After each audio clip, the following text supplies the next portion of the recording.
Hi, my name is Anene Achebe. I am a psychiatric mental health nurse practitioner. My presentation is on the importance of medication reconciliation on the elderly patient. The committee involved in the success of my project is my chairperson, Dr. Boniface Stegman, Dr. Snell, my professor. My committee person is Josh Feltz, and then the office manager for OSF Healthcare, the place where my project took place, the facility I used for my scholarly project. In talking about the background and significance of my project, as I mentioned earlier, I am a psychiatric mental health nurse practitioner. I have been in the field of psychiatry for over 10 years. Over time, my facility have witnessed issues with reconciling medication, which is pointing to the background of my project in discussing why the reconciliation of medication is very important, and also to help the patient and their caregivers to understand the importance of managing medications appropriately, and also as a way to promote best practice. And when we're talking about best practice, it's looking at the whole entire medication that patient might be taking that can cause more harm than good. And why medication reconciliation is also important is to minimize unnecessary medications that the patient might be taking. And then a way to solve problems related to medication reconciliation is to have patients have a more concise and medication list. And the overall goal again is to prevent polypharmacy. A lot of these patients have had issues with mental health for a while. Some have seek different caregivers, including psychiatrists, seeking for the issue to be able to help them with their mental health issues. They have been long time on different medication, causing them to have so much medication. And the background, again, like I said, is having a way to help patients to be able to manage their medication effectively. For the review of the literature that I used in my project, include the Medline Cochrane data base was used, almost like also the systemic review was used, and then my outpatient clinic, a place where I see patients, elderly patients, mostly in the age range 18 and above. And then looking at the whole issues with patients struggling with managing their medication. A big part of the issue with managing patient medication is also looking at over the counter medication that can be an issue to the overall medicine. The theoretical framework, which is the brain behind my project, Lewy is the founding father of change. So, again, the main goal of the project is to implement a change in practice, which is, again, looking at the patient's medication, having a way to safely manage the medications that patients are taking through, importantly, educating their staff. The staff is have to be in picture to know the goal of of the project, which is talking about the importance of reconciling medications appropriately.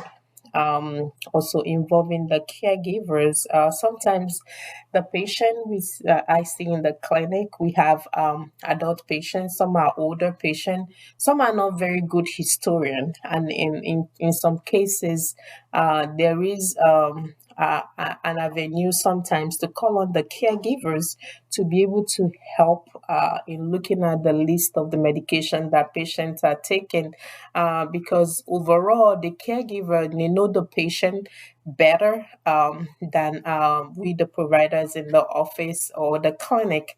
So the caregivers can also speak to the medications that the patients are taking, and with this get a bigger picture of the medication list. The design of the project, the method that was used in my scholarly project is the use of retrospective chart review. This was used in the clinic, and then also looking at the electronic medical record to have the EMR to take a look at the patient's medication, and then focused on 41 adult patients. My focus of the project was looking at the age range 55 years and 55 to 85 years of age, taking a look at their medication. And prior to the beginning of this project is the IRB approval that was obtained from Maryville University. And then also looking at the inclusion and the exclusion criteria. When I talk about the inclusion, meaning that the patient have to fall in the age range of 55 to 85 years of age, and then excluded is patients who maybe have like dementias and Alzheimer's and not able to really understand the goal of the project, which is educating them on their medication list. In addition, the data was securely stored. It was gathered using that data collection sheet. I had a sheet where I looked at the pre-intervention and post-intervention. And pre-intervention is prior to patient and caregiver education on their medication list. I had a different list, and post-intervention to look at how the medication list of the patient, the direction he moved to after the education was done. In all of this, I did not have any direct contact with the client, with the patient. It was more like looking at the EMR medical record to be able to see clearly the changes in the medication list. The sample use, again, a description of the sample is looking strictly on the adult patient, the age range focused again, 55 to 85 years of age. And this was done in the outpatient clinic setting, where the patients were mostly psychiatric patients that had mental health issues ranging from mood disorder, schizophrenia, bipolar, and adult ADHD, looking at the medications that patients are taking that they are on.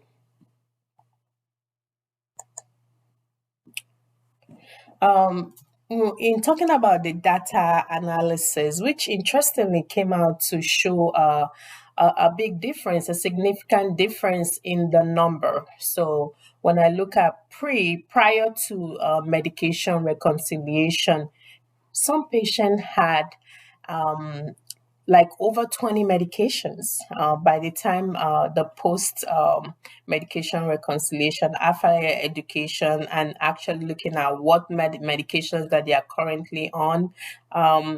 There was like a big shift. There was a really big shift from some had from like 20 medication and coming down to almost like 10 or 12. So there was a significant difference. The statistical mean before and after showed a difference of about 3.36. And then also I used the t-test with the help of the Maryville statistician, Dr. Phil Mack, with helped with the transcribing the data.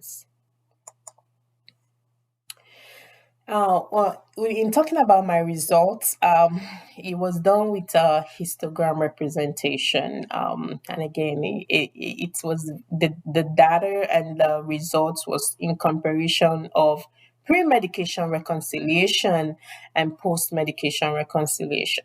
And the big first one was a whole big sheet of list of medications that patients were taken. And patient reported that they were taken, and then patients were also told to bring in medication such as over the counter. And afterwards, after looking at the medication that patient reported that they were taking and trying to measure it afterwards, the post showed a shift to the left, which clearly shows that the studies was successful, um, because patient had fewer medications. Patient they had more concise medication lists. The medication list appeared to be really organized and able to understand the medication that patients are currently taking. The next slide here is going to show Fig 1, like I mentioned previously.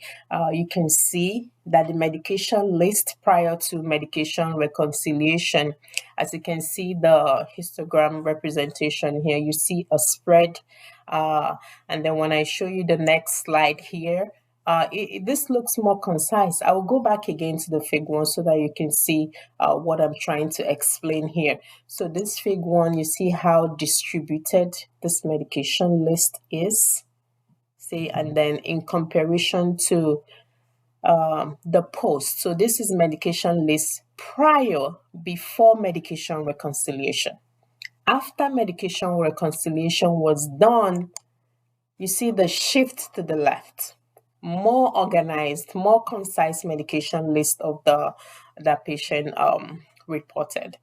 And here, when we're looking at the result again, the test for normalcy, the statistical data is showing clearly a difference in the statistical representation. So you see the point 200 and 187. So medication list prior to medication reconciliation was bigger. And then afterwards, the medication list after the medication reconciliation was done became much smaller. So the results overall showed a clearly reduction in the medication list that the patient were taking, and then more organized medication list and fewer medication that patient were taken. So what added to this is some medications that patient had taken from other providers, or some medication that they reported taken maybe as over the counter. Some of the medications were historical meds that patients were no longer taking. So after the medication list reconciliation was done, there was it became like more concise medication list. The limitation encountered in my project, I would say the restricted age range. I was mainly focused on having patients 55 to 85 years of age. My concern, again, being with the elderly patients and the long term struggle with mental health issues, and also the comorbidity that some of these elderly patients encounter over time with other medical problems that they can have. So that I would say is some of the limitations to the project. Again, discussing about the project, again, I had a total of 41 retrospective chart review patient was used. And the main thing about this project is quality improvement, which is again looking at what change can be done. How can practice do better? what are some things that can help keep patients safe. And again, the participants were in the age range of 55 to 85 years of age, looking at the diagnosis. And then it's almost common that the older patient that I saw in this project with the retrospective charts review had more medications. And this I will link to long-term struggle with mental health issues and long-term seeking help in the area of medication management and seeing other providers over time. So the older patients, like in the age range, like I said, 55 to 85 years of age, the older patients, say it's 70 and over 70, had more medication lists. So after the medication reconciliation, there was lesser meds overall. So again, discussing about this, another thing faced is the struggle with mental health issues and seeking different providers. Polypharmacy, again, trying to find the best fit.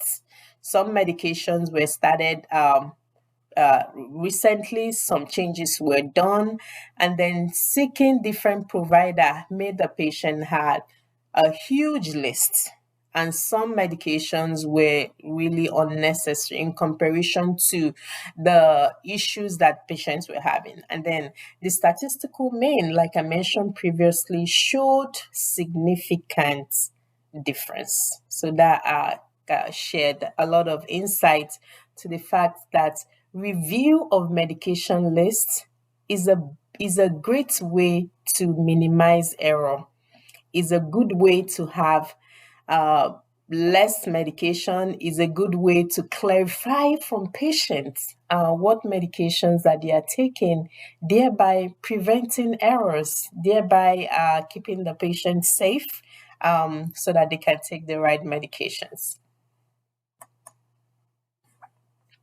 So the adequate review of medication lists, like I mentioned previously, we make issues to be less tedious. Again, help with having an organized med list, clarification of the medications that the patients were taking, and then also looking at the intervention that was done as a big success because, again, review medication, telling the patient to come into the office with all of the medications that they are taking, including over the counter medications, and educating patient on the current med list in comparison to the old med list that they are hanging on to. So that showed a big shift, making the intervention to be really successful as a way to properly manage the medication list of patients. Implication for the project for this in terms of this project for practice again is to empower the nurses and healthcare professionals to ask patients about all of the medications that they are taking. It's a way to prevent unintentional overdose. It's a good way to promote best practice and prevent adverse effects and help patients to manage their medications correctly by taking a look at the medication, not just looking at the current medication, but historical medication list to be able to help patients safely manage their medications. So, in conclusion, again, I would say I'm very thankful for the opportunity to grow and learn.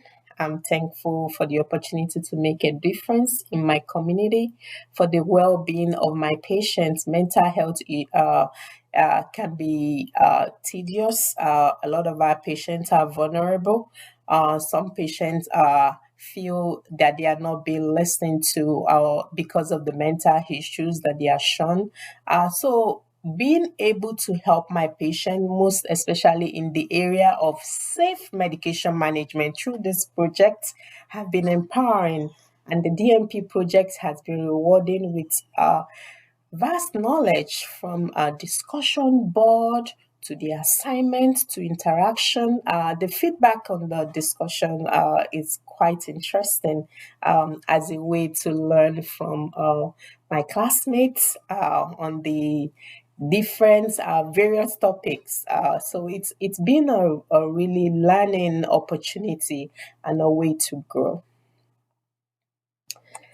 Here, everyone is welcome to ask any questions or concerns for clarification. It's been a great journey, and I'm open to questions. Thank you very much. And here are my references from my literature review. That's the next slide. Thank you so much for listening.